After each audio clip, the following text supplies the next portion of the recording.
deed ik de deur open, de traan die liep me uit de ogen weg. En nou, toen heb ik er even aangekropen. Ik vind het zo jammer dat je weggaat. Altijd de lekkere visjes.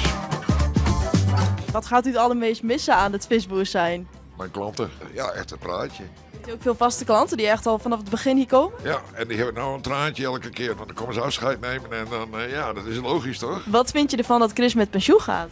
Ja, ik vind het hartstikke mooi. Hij heeft er lang gewerkt en zaak opgebouwd, dus hartstikke mooi. Ik ben niet helemaal in orde, maar ik denk de laatste vrijdag dan moet ik maar gaan. Ik ben weken niet geweest, dus ja, voor hem natuurlijk prachtig. Ja, heerlijk. Ik hoop dat hij ervan geniet, maar het duurt lang voordat het weer bemand is. Dus we moeten even zonder visjes doen, zonder verse vis. Hoe bevonden visjes zo? Winnen het de beste hier in de regio? Als ik naar kwam. Nee.